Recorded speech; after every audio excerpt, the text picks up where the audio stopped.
સંચાર સાથી એપ છે એ ભારત સરકારના ટેલિકોમ ડિપાર્ટમેન્ટ દ્વારા ડેવલપ કરવામાં આવી છે.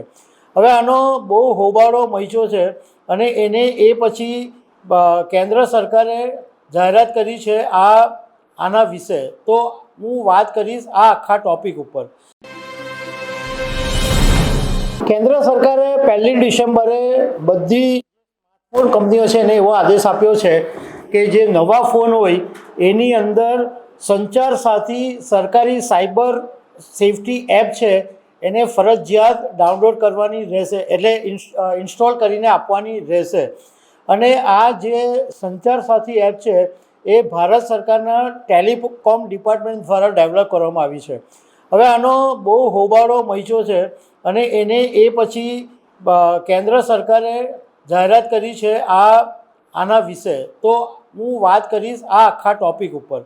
મારું નામ રાજેશ શાહ છે અને તમે જોઈ રહ્યા છો ગુજરાતના સૌથી મોટા ડિજિટલ ન્યૂઝ પ્લેટફોર્મ ખબરછે.com.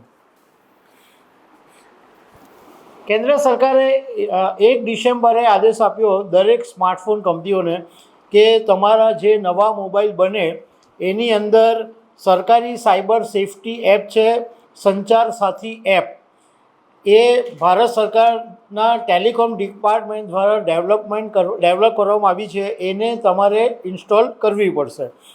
હવે આનો કોંગ્રેસ સહિત બધા જ વિપક્ષોએ જબરજસ્ત વિરોધ કર્યો અને લોકસભાની અંદર જે સરના મુદ્દાની સાથે સાથે આ સંચાર સાથી એપનો મુદ્દો પણ વિપક્ષોએ ભારે ઉછાળ્યો અને સંસદની બહાર પણ ભારે હંગામો કર્યો.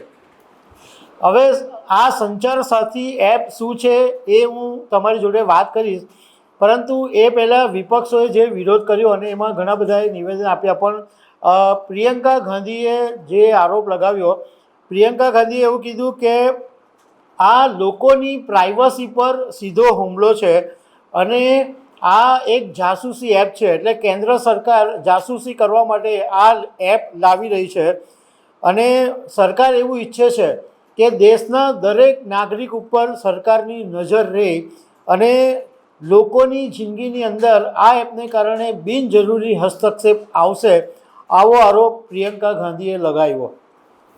હવે હું તમારી સાથે એ વાત કરું કે આ સંચાર સાથી એપ છે શું. તો કેન્દ્ર સરકારે બનાવેલું આ એક સાયબર સિક્યુરિટી ટૂલ છે જે 17 જાન્યુઆરી 2025ના દિવસે આ એપ લોન્ચ કરવામાં આવી હતી અને અત્યારે એપલ અને ગૂગલ પ્લે સ્ટોર ઉપર સ્વૈચ્છિક રીતે ડાઉનલોડ કરવા માટે ઉપલબ્ધ છે. એટલે તમે ગૂગલનો જે પ્લે સ્ટોર હોય અને એપલનો પ્લે સ્ટોર હોય ત્યાં જઈને આ સંચાર સાથી એપ જો તમે ડાઉનલોડ કરવા માંગો તો એ ડાઉનલોડ કરવાનું ઓપ્શન તમારી પાસે છે.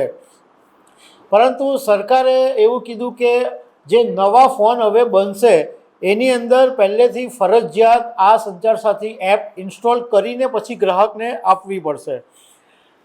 હવે જે સરકાર તરફનો જે આર્ગ્યુમેન્ટ છે તે આર્ગ્યુમેન્ટ્સ એવો છે કે જે ફ્રોડ કોલ્સ આવે છે, મેસેજ, વોટ્સઅપ ચેટ, એ બધો જો તમારે રિપોર્ટ કરવો હોય તો એના માટે તમને બહુ આસાની પડશે. તમારે વેબસાઇટ પર જવાની જરૂર નહીં પડે, તમે સીધું એપ ઉપરથી તમે ફરિયાદ કરી શકશો, રિપોર્ટ કરી શકશો. અને બીજું એક જે છે એ બહુ જ ઇમ્પોર્ટન્ટ અને મહત્ત્વનું છે કે ધારો કે તમારો મોબાઈલ ચોરાઈ જાય અથવા લૂંટાઈ જાય અથવા ખોવાઈ જાય તો આ એપને કારણે તમારો ફોન ફટાફટ મળી જશે.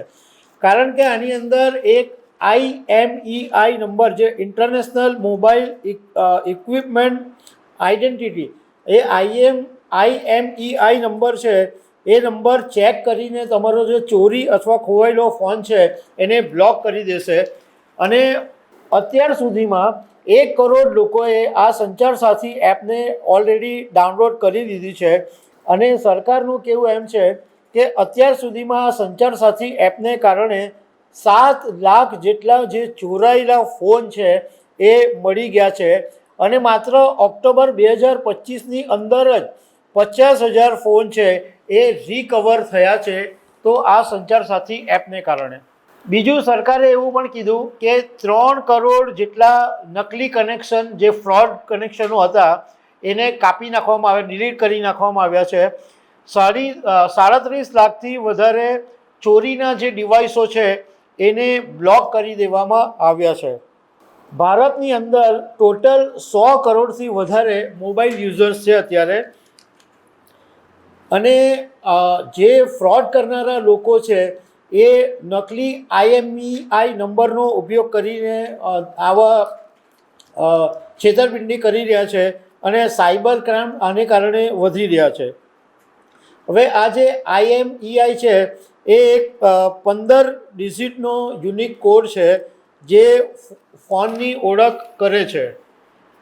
અને આ ગુનેગારો જે છે એ આ IMEI નંબરને ક્લોન કરી નાખે અને પછી બ્લેક માર્કેટની અંદર વેચી નાખે છે. એટલે આમ જોવા જઈએ તો આપણે ઘણા સમયથી આવી ફરિયાદોનો સામનો કરીએ છીએ કે અનનેસેસરી અનવોન્ટેડ કોલ્સ આવે, ફ્રોડ કોલ આવે, ડિજિટલ એરેસના કોલ આવે અને એમ થાય કે સ્માર્ટફોન એક દૂષણ થઈ ગયું હોય એવું લાગે છે. એટલા માટે સરકારે કીધું કે સાયબર સેફટીની સુરક્ષા બધા લોકોને મળે એના માટે આ એપ લાવવામાં આવી છે. અને સરકારે એવું કીધું છે કે 28 નવેમ્બર 2025થી અમલમાં આવ્યું છે અને 90 દિવસની અંદર આ જે કાર્યક્રમ છે એ પૂરો કરવાનો છે. સાથે સાથે તમને એક સવાલ કદાચ મનમાં એવો થાય કે નવા જે ફોન બનશે એની અંદર તો સંચાર સાથી જે એપ છે એ ઇન્સ્ટોલ કરી દેવામાં આવે, પણ તો જૂના ફોનનું શું થાય?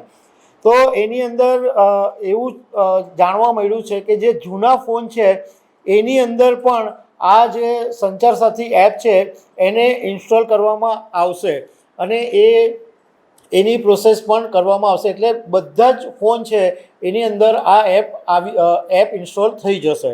બીજું કે વિદેશથી તમે આયાત કરીને લાવ્યા હોય ફોન તો એની અંદર પણ તમારે ઇન્સ્ટોલ કરવું જ પડશે. એવું કે વિદેશમાંથી લાવ્યા તો જરૂર નથી એવું નથી. વિદેશમાંથી લાવ્યા હશે તો પણ આ એપ ઇન્સ્ટોલ કરવી જ પડશે. હવે જો આપણે એક વાત કરીએ કે જે આર્ગ્યુમેન્ટ કરે છે કે વિપક્ષના લોકો કે ભાઈ આને કારણે પ્રાઇવસી ગુમાવવી પડશે, તમારી પર બાદ નજર રહેશે. તો એ તો ઓલરેડી એકચ્યુઅલી શરૂ થઈ જ ગયું છે. કારણ કે જ્યારથી તમે સોશિયલ મીડિયા ખાસ કરીને ફેસબુક કે ઇન્સ્ટાગ્રામ કે કંઈ પણ તમે યુઝ કરો છો સ્માર્ટફોન ઉપર તો તમારી પ્રાઇવસી હવે રહે જ નથી. તમારા ગૂગલ પાસે તમારા બધા જ ડેટા છે. તમે ક્યાં જઈ રહ્યા છો, તમારું શોખ શું છે, તમારો નેચર કેવો છે, બધી જ બાબતની જાણકારી હવે એ લોકોને મળી જાય છે. તમારી પ્રાઇવસી એટલે હદ સુધી ભંગ થઈ ગઈ છે કે તમારો ફોન જો સ્માર્ટ ટેબલ પર મૂક્યો હોય અને એ બંધ હાલતમાં હોય અને તમે કોઈ ડિસ્કશન કરતા હોય, કોઈ નામ બોલતા હોય તો પણ એ સ્માર્ટફોનની અંદર એની ખબર પડી જાય અને તમને થોડીક જ વારની અંદર જે નામ તમે બોલ્યા હોય એ નામ તમને ફેસબુક કે ઇન્સ્ટાગ્રામ પર તરત તમને તમારી સામે આવી જાય. મતલબમાં એટલી હદે પ્રાઇવસી ઓલરેડી ભંગ થઈ જ ગઈ છે. અને આ જ્યારે સોશિયલ મીડિયાની મેટા જેવી કંપનીઓ કે ગૂગલ જેવી કંપનીઓ જો તમારી પ્રાઇવસીની સામે તમને કોઈ વાંધો નહીં હોય તો પછી સરકાર જ્યારે આવું કરી રહી છે તો એની સામે વાંધો શું કામ હોવો જોઈએ એવો પણ કેટલાક લોકો સવાલ ઉપાડી રહ્યા છે. આ મુદ્દાનો જ્યારે ભારે હોબાળો મચ્યો ત્યારે કેન્દ્ર સરકારના ટેલિકોમ મંત્રી જ્યોતિરાદિત્ય સિંધિયાએ આજે મીડિયા સામે આવીને એક સ્પષ્ટતા કરી છે કે જે યુઝર્સ પોતાના મોબાઈલમાં સંચાર સાથી એપ નથી રાખવા ઈચ્છતા એને ડિલીટ કરી શકો છો. અત્યાર સુધી આવું જ ચાલતું હતું કે તમારા સ્માર્ટફોનની અંદર સંચાર સાથી એપ ફરજિયાત ઇન્સ્ટોલ કરવી જ પડશે.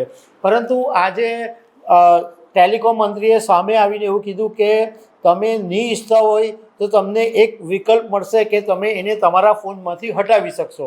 તમે એ એપને તમે ડિલીટ મારી શકશો. એમણે એમ કીધું કે દરેક જે યુઝર્સ છે એને આ સંચાર સાથી એપથી પરિચિત કરાવવું એ અમારી જવાબદારી છે, એ અમારી ફરજનો ભાગ છે. એટલે અમે બધાને એવું કહીએ છીએ કે તમે આ એક સુરક્ષા છે તો એ તમારે કરવી જોઈએ. પરંતુ એ ડિવાઇસમાં રાખવું નહીં રાખવું એ યુઝર્સની ચોઇસ છે. અને એટલા માટે ઓપ્શન એવું આપેલું છે કે તમને ઈચ્છો કે ભાઈ આ એપ મને નથી કરવી તો તમે ડિલીટ મારી શકશો. તો દર્શક મિત્રો, આવી અનેક વાતો સાથે અમે તમને મળતા રહીશું. Thank you very much.